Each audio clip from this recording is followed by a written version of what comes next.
अनुप्रिया पटेल की पार्टी अपना दल यश को प्रयागराज से भारी झटका लगा है। प्रयागराज के आईटी सेल के जिला उपाध्यक्ष समेत 6 पदाधिकारी अनुप्रिया पटेल की नीतियों से नाराज होकर बहुजन समाज पार्टी ज्वाइन कर लिया है।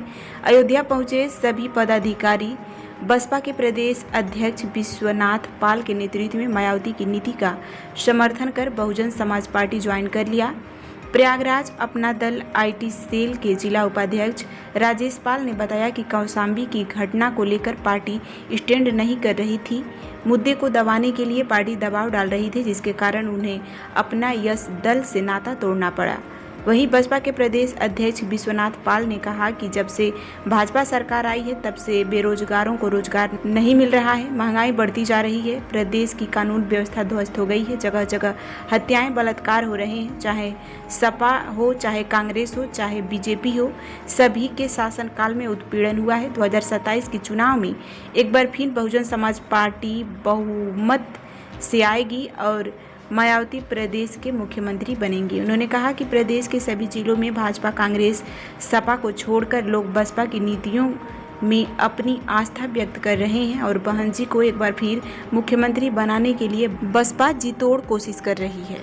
देखिए, बहुजन समाज पार्टी के राष्ट्रीय अध्यक्ष मान्या बहन जी की नीतियों में और बहुजन समाज पार्टी की नीतियों में आस्था रखते हुए इस वक्त बहुजन समाज पार्टी में लगातार पूरे प्रदेश से Bharatiya Janata party, Samajwadi party, Congress party और अपना दल, क्योंकि आज हमारे अपना दल यस के पदाधिकारी रहे हैं भाई राजेश कुमार पाल, क्योंकि हमारे जगन्नाथ पाल जी बगल में बैठे हैं जो हमारे कोऑर्डिनेटर हैं, इधर महेंद्र आनंद जी कोऑर्डिनेटर हैं और जगन्नाथ पाल जी के साथ में चल करके आए हैं जो प्रयागराज मंडल के हैं ये लोग। और ये हमारे राजेश कुमार पाल जी हैं जो अपना दल यस के जिला उपाध्यक्ष रहे आईटी सेल के, ये हमारे बीच में हैं। आज इन्होंने बहुजन समाज पार्टी मान्या बहन जी में आस्था रखते हुए आज बहुजन समाज पार्टी की सदस्यता ग्रहण किए हैं और साथ में ही ये हमारे एक सामाजिक संगठन है सैफर टाइगर फोर्स इंडिया की ये प्रदेश के अध्यक्ष भी हैं राजेश पाल जी, जिन्होंने आज बहुजन समाज पार्टी की सदस्यता ग्रहण की। इनके साथ में श्री बैजनाथ पाल जी हैं जो प्रधान हैं प्रयागराज इलाहाबाद जिले के, और श्री अमित कुमार पाल जी ये वरिष्ठ नेता अपना दल यस के हैं। इधर अशोक कुमार पाल अपना दल यस के जिला कार्यकारिणी के सदस्य हैं। शालिक रामपाल अपना दल यस के कार्यकर्ता हैं और इन लोगों ने आज मेरे निजी आवास पर आकर के बहुजन समाज पार्टी की सदस्यता ग्रहण किए हैं। बाकी ये अपने जनपद प्रयागराज में एक बड़ी सभा करके हजारों लोगों को, जो इनके समर्थक हैं, इनके जो साथ के तमाम लोग हैं और इनके साथ में तमाम सपा भाजपा के लोग भी राजेश भाई के साथ जुड़े हैं, तो इन्होंने यहाँ आकर के मेरे आवास पर आज बहुजन समाज पार्टी सदस्यता ग्रहण किए हैं। बाकी अपने प्रयागराज मंडल में एक बड़ी सभा करके हजारों हजार की संख्या में लोगों को लेकर के, जिसमें इनके साथ कई समाज के लोग हैं, उनको बहुजन समाज पार्टी सदस्यता ग्रहण कराने का काम करेंगे। निश्चित है कि क्योंकि इस वक्त जिस तरीके से उत्तर प्रदेश में एक जंगल राज कायम है, नौजवान रोजगार के लिए परेशान है, महंगाई चरम सीमा पर है, आम जनता इस सरकार से ऊब चुकी है। चाहे इसके पहले समाजवादी रही है, उसमें भी गुंडई चरम पर रही है, आज भारतीय जनता पार्टी है, इसमें और ज्यादा गुंडई बढ़ गई है। अभी आपने देखा, क्योंकि आज मैं अयोध्या में बैठा हूं, यही बगल हमारे राम प्रताप यादव जी प्रधान लगातार रहे हैं, उनके भाई को गला रेत कर हत्या कर दी गई। एक मिल्कीपुर में नौजवान की हत्या हो गई। अभी एक देवरिया में पाल समाज के हमारे जो प्रबंधक थे विद्यालय के, कुल्हाड़ी से काट करके हत्या कर दी गई। अभी आपने कौशाम्बी की घटना देखा है, वहां पर एक पाल समाज की बेटी के साथ घटना घटित होती है, उसके साथ उत्पीड़न होता है और उसके बाद जो उत्पीड़न करने वाला है वो जेल के बाहर हो जाता है। बहुत बहुत धन्यवाद। हमने बसपा ज्वाइन किया और जो विचारधारा बहन जी का है, उस विचारधारा को हम लेकर के लोगों के बीच में जाएंगे और बताने का काम करेंगे और लोगों को जोड़ने का काम करेंगे। और मैंने इस पार्टी को ज्वाइन किया। बहुत बहुत धन्यवाद। मैं पहले अपना दल यस का जिला उपाध्यक्ष था प्रयागराज से। मैं 2021 से 2025 तक अपना दल में हमने कौशाम्बी के मैटर को लेकर के जो हमारे समाज की एक बेटी को वहाँ पे अन्य लोगों के द्वारा जो है पीड़ित किया गया, उस विचारधारा को हमने उठाने का काम किया। तो हमारे गंगा पार के जिला अध्यक्ष के कुछ लोगों ने हमें टारगेट किया और उसको दबाने का काम किया गया कि आप समाज की आवाज़ क्यों उठाते हैं। हमने कहा कि हमें समाज की आवाज़ हम हमेशा उठाया हूं, आगे भी उठाने का काम करूंगा। अयोध्या जिला के थाना खंडासा क्षेत्र अंतर्गत भीखी का पूरा में उस समय अफरा तफरी मच गई जब एक हाथी अचानक मदमस्त हो गया। यह हाथी सूत्रों की माने तो मुसाफिर खाना क्षेत्र का बताया जा रहा है, जिसे रोजाना भीखी का पूरा निवासी रोजन चारा खिलाता था। घटना उस वक्त हुई जब रोजन हाथी को चारा देने जा रहा था। अचानक मस्ती में आए हाथी ने पिलवान को नीचे गिरा दिया। हालांकि गनीमत रही कि पिलवान और उसके साथी बाल बाल बच गए। जानकारी के अनुसार हाथी गांव से निकलकर पश्चिम दिशा में मोहम्मदपुर के जंगल की ओर चला गया। ग्रामीण और हाथी के परिचितों द्वारा हाथी को काबू में करने का प्रयास किया गया। स्थानीय प्रशासन को सूचित किया गया और वन विभाग की टीम भी मौके की ओर रवाना हो चुकी है। गांव में दहशत का माहौल है, लेकिन अभी तक किसी को हताहत होने की सूचना नहीं मिली है। खबर अयोध्या जनपद के हैदरगंज थाना क्षेत्र अंतर्गत सामुदायिक स्वास्थ्य केंद्र हैदरगंज पाराराम की है, जहां पूर्व में तैनात स्टाफ नर्स का आरोप है कि तत्कालिक अधीक्षक डॉक्टर महिपाल ने उसे शादी का झांसा देकर और बहकावे में लेकर वर्ष भर दुराचार करता रहा और उसका अश्लील वीडियो भी बनाकर उसे धमकाता रहा। मामले में उसने एएसपी अयोध्या, महिला आयोग, महिला थाना अयोध्या सहित मुख्य चिकित्सा अधिकारी अयोध्या से शिकायती पत्र देकर आरोपी के विरुद्ध न्याय की मांग किया, जिस पर कई दिनों तक कार्यवाही भी चलती रही। इसी बीच शुक्रवार शनिवार की मध्य रात्रि में स्टाफ नर्स हताश होकर एक वीडियो बनाकर आत्महत्या की बात कहते हुए वायरल कर दिया, जिसकी जानकारी होते ही तत्काल थाना अध्यक्ष हैदरगंज विवेक कुमार राय ने अस्पताल पहुंचकर उसे समझाया बुझाया और थाना ले गए और एएसपी अयोध्या के निर्देश पर तत्काल रात्रि में आरोपी डॉक्टर महिपाल के विरुद्ध विभिन्न धाराओं में मुकदमा दर्ज कर लिया और शनिवार की दोपहर में स्टाफ नर्स का पुलिस ने बयान भी दर्ज किया है और न्यायालय में बयान दर्ज करने के लिए तैयारी भी कर रही है। मामले में स्टाफ नर्स के अधिवक्ता योगेश पांडे ने शनिवार की शाम 5 बजे के आसपास पुलिस से आरोपी डॉक्टर को जल्द से जल्द गिरफ्तार करने की मांग भी किया है। योगेश पांडे डिस्ट्रिक्ट कोर्ट फैजाबाद में प्रैक्टिस करता हूँ। मूल निवासी हैदरगंज परिक्षेत्र थाना परिक्षेत्र के अंतर्गत आता हूँ। एक प्रकरण मेरे पास एक महिला के द्वारा मुवक्किला के रूप में आया जाता है। मामला संगीन होने के नाते नाम पता बताना उचित नहीं है, लेकिन प्रकरण रमुआ कला स्वास्थ्य केंद्र हैदरगंज में स्टाफ नर्स के रूप में नियुक्त के साथ घटना घटती है। मामला 2022 से घटित हो रही है, लेकिन अपनी लोक लाज को बचाने के चक्कर में ओपन नहीं कर पाई। अंततः जब जीवन मरण से बात आने लगी तो मामला ओपन हुआ। आज सारी प्रक्रिया पूरी करते हुए और मेरा सहयोग सिर्फ इतना रहा कि कप्तान के यहाँ प्रार्थना पत्र जहाँ देना है, उनके विभाग में सीएमओ को जो प्रार्थना पत्र देना है, और अगर इससे भी नहीं होता तो उसके लिए भी फाइल तैयार की जा चुकी थी कि न्यायालय की शरण कैसे ली जाए। लेकिन इसके पहले ही घटना का संज्ञान होते ही हैदरगंज थाना क्षेत्र के थाना इंचार्ज सक्रियता दिखाते हुए आज अपराध संख्या 80/2025 के अंतर्गत धारा 64 फर्स्ट, धारा 89, धारा 238A BNSS के अंतर्गत FIR दर्ज की गई और आश्वासन दिए कि बहुत जल्द ही मुलजिम पर कठोर कार्रवाई की जाएगी।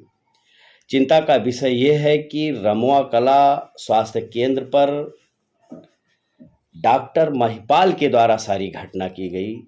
डॉक्टर को भगवान का दूसरा रूप माना जाता था। उनके द्वारा इस तरीके से कुकृत्य अगर धारा 64 फर्स्ट का अवलोकन किया जाए तो कितना घटित है। 10-10 वर्ष की सज़ा है। धारा 89 का अगर अवलोकन किया जाए तो गर्भपात जैसे संज्ञान जुर्म किया गया है।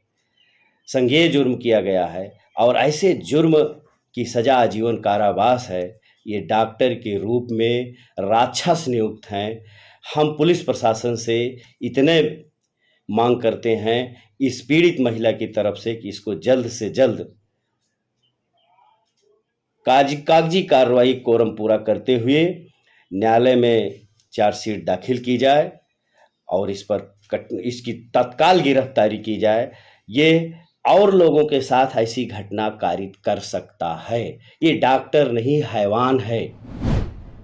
भारत विकास परिषद शाखा धौलपुर द्वारा शनिवार को बालिका विद्यालय पंचगांव एवं बालिका विद्यालय कायरस्थ पाड़ा में पर्यावरण एवं जल संरक्षण विषय पर विशेष संगोष्ठी का आयोजन किया गया। मुख्य वक्ता डॉक्टर डी.के. बंसल ने छात्रों को संबोधित करते हुए कहा कि स्वस्थ जीवन के लिए वृक्षारोपण अत्यंत आवश्यक है। उन्होंने जल प्रदूषण की समस्या पर प्रकाश डालते हुए कहा कि वर्षा ऋतु में प्रदूषित जल से कई समस्याएं और बीमारियां उत्पन्न होती हैं, इसलिए जल संरक्षण आज की सबसे बड़ी आवश्यकता है। कार्यक्रम में प्रांत प्रकल्प प्रभारी राजीव झा ने नशा मुक्ति तथा जयंत मोदी के प्लास्टिक रोकथाम विषय पर वार्ता की। उन्होंने गुटखा, तंबाकू, शराब, बीड़ी व सिगरेट के सेवन से बचने और होने वाले नुकसानों को विस्तार से समझाया। परिषद अध्यक्ष मुकेश गर्ग ने भारत को चाणू प्रतियोगिता में सहभागिता बढ़ाने की अपील की और परिषद की गतिविधियों की जानकारी दी। परिषद द्वारा डॉक्टर डी.के. बंसल ने दोनों स्कूलों में 12 छत के पंखे का दान करने के लिए धन्यवाद दिया। दिनेश गर्ग ने कुटुंब प्रबोधन पर और महेश गोयल ने संस्कार युक्त शिक्षा पर प्रेरणादायक संवाद किया। प्रधानाचार्य उमेश शर्मा एवं मदन लाल शर्मा ने भारत विकास परिषद के समस्त सदस्यों का आभार व्यक्त किया। इस अवसर पर पंचगांव विद्यालय में वृक्षारोपण भी किया गया। कार्यक्रम का मंच संचालन गंगाराम गुर्जर ने की। बिजनौर जिला के थाना नागल सोती क्षेत्र में नागल आबादी गांव में एक अजीबोगरीब नज़ारा देखने को मिला जब एक भैंस छत पर चढ़ गई। ग्रामीणों की माने तो भैंस को छत पर टहलते देख लोग हैरान रह गए। घटना की जानकारी मिलते ही सैकड़ों की संख्या में तमाशाबीन मौके पर जमा हो गए। भैंस को छत पर देख जहां लोग घबरा गए, वहीं लोगों ने वीडियो और तस्वीर खींचकर सोशल मीडिया पर वायरल कर दी। भैंस को नीचे उतारने में करीब 4 घंटे की कड़ी मशक्कत करनी पड़ी। स्थानीय लोगों और पशुपालकों की मदद से आखिरकार भैंस को सुरक्षित नीचे उतार ही लिया गया। राजाखेड़ा थाना पुलिस ने नाबालिग लड़की का अपहरण कर दुष्कर्म के मामले में आरोपी मिथुन उर्फ राजू को गिरफ्तार किया है। आरोपी पीड़िता का रिश्तेदारी में मामा लगता था। घटना 15 जून 2025 को हुई जब आरोपी ने नाबालिग को बहला फुसलाकर अपहरण किया और उसके साथ दुष्कर्म किया। 17 जून 2025 को थाना राजाखेड़ा में शिकायत दर्ज होने के बाद जिला पुलिस अधीक्षक सुमित मेहराना एवं अतिरिक्त जिला पुलिस अधीक्षक मनोज शर्मा और सीओ व्रत मनिया राजेश शर्मा के निर्देशन में थाना अधिकारी राम किशन यादव के नेतृत्व में पुलिस टीम ने साइबर सेल की सहायता से जांच शुरू की।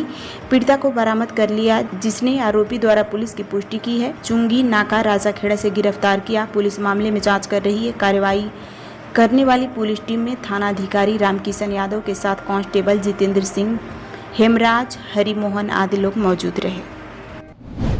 वैशाली जिला के चेहरा कला प्रखंड अंतर्गत अख्तियारपुर सेहान में स्थित नवनिर्मित प्राथमिक विद्यालय मोहम्मदपुर टोला सेहान में छात्र छात्राएं अनुशासन पूर्वक आय सुरक्षित शनिवार मनाते हुए सोनाक्षी कुमारी पिता बुंदेल राम ने बच्चे को बाढ़ से डूबने के क्रम में बच्चों को कैसे बचाएं, साथ ही अभिलाषा कुमारी पिता संतोष राम ने बच्चों को भूकंप से कैसे बचें, इस पर विस्तृत जानकारी दी। साथ ही आपदा प्रभारी शिक्षक एजाज आदिल शाहपुरी ने नाखून, बाल और कपड़े को साफ रखने पर जोर दिया और कहा कि शारीरिक आपदा सबसे बड़ी आपदा है।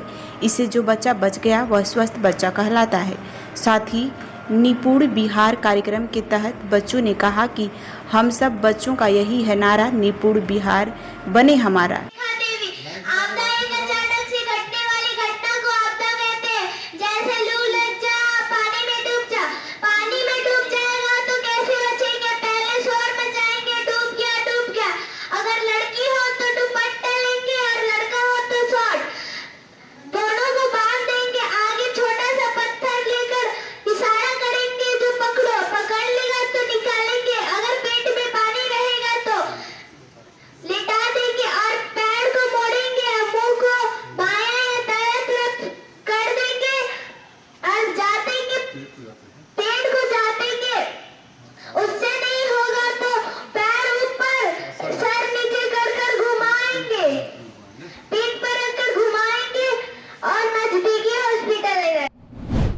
वैशाली से खबर है, जहां जन स्वराज पार्टी की महुआ विधानसभा क्षेत्र से संभावित प्रत्याशी पूर्व डीआईजी श्री अब्दुल्ला साहब ने शनिवार को प्रखंड चेहरा कला के चैनपुर गांव पहुंचकर अपनी सियासी मुहिम को जोरदार रूप से तेज कर दिया। इसी मौके पर वे प्रखंड के कई गांवों में जाकर जनसंपर्क व संवाद कार्यक्रम में शामिल हुए।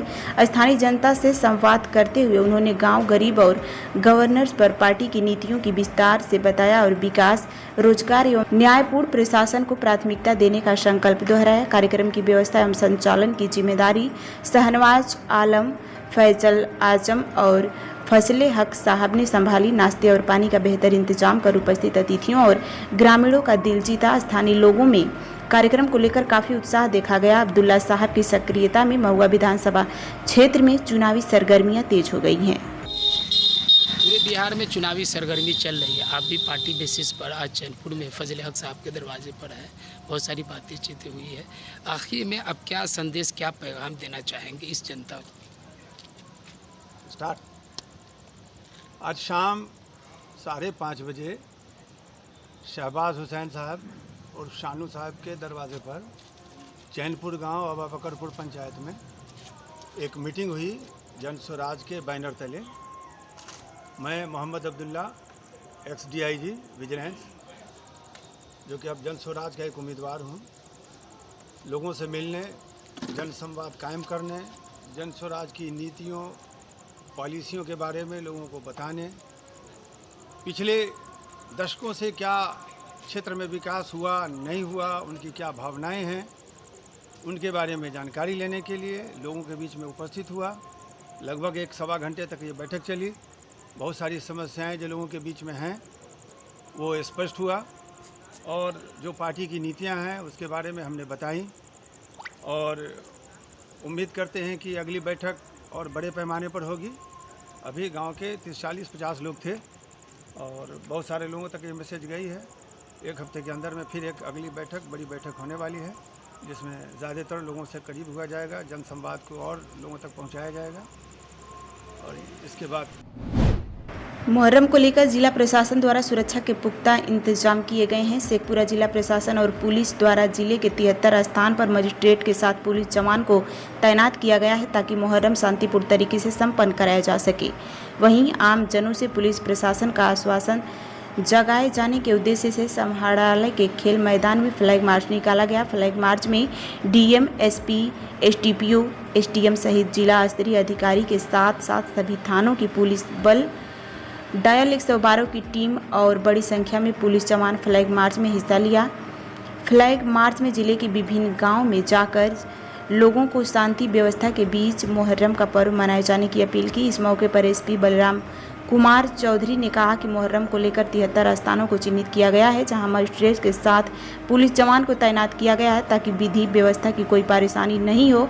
साथ ही किसी भी स्थिति से निपटने के लिए कंट्रोल रूम की स्थापना की गई है, जहां से किसी की भी सूचना दिया जा सके। एसपी ने आम लोगों से शांति एवं सौहार्द के बीच पर्व मनाने की अपील की है। 73 पॉइंट को हम लोग चिन्हित करते हुए हम लोगों ने पुलिस पदाधिकारी एवं दंडाधिकारी का प्रतिनिधित्व कर रखा है। और उसके अलावे जो है हर एक थाना क्षेत्र में फ्लैग मार्च करवा करके भी लोगों में, आम जनों में ये विश्वास हम लोग पैदा करवाए हुए हैं और सभी लोगों को ये पर्व जो है बहुत ही शांतिपूर्ण तरीके से सौहार्द वातावरण में मनाने के लिए हम लोग प्रेरित भी कर रहे हैं और सभी से विश्वास है कि पर्व जो है बहुत शांतिपूर्ण तरीके से संपन्न होगा। हमारे पुलिस पदाधिकारी एवं कर्मी हर एक जगह चप्पे तैनात रहेंगे कि पर किसी प्रकार की कोई अप्रिय घटना नहीं घटेगी। कंट्रोल रूम भी बनाया गया है? हाँ, कंट्रोल रूम भी है। कंट्रोल रूम 24 आवर कार्यरत है और उसका नंबर भी फ्लैश कर दिया गया है। आम जनों के बीच कहीं भी कोई प्रॉब्लम होगा उस कंट्रोल रूम के माध्यम से भी सूचना दे सकते हैं, व्हाट्सएप के माध्यम से भी सूचना दे सकते हैं। हमें जिला पदाधिकारी महोदय को, एसडीपीओ, लोकल थाना सभी को भी फ़ोन के माध्यम से किसी बात की भी सूचना दे सकते हैं। उस पर हम लोग जो है अविलंब कार्रवाई करेंगे। क्या अपील होगा लोगों से? अपील यही होगा कि ये मुहर्रम पर्व जो है वो बहुत ही शांतिपूर्ण तरीके से आप सभी मनाएं। हम, हमारे पुलिस पदाधिकारी, हमारे कर्मी, दंडाधिकारी सभी साथ हैं, कहीं भी किसी प्रकार की कोई घटना नहीं घटेगी। उपद्रवियों के लिए क्या मैसेज होगा सर? उपद्रवी तो सतर्क रहेंगे ही। उपद्रवी के लिए ही हम लोग का सारा इतना तैनाती कर रखा है और इतना तैयारी भी कर रखा है। कहीं भी कोई उपद्रव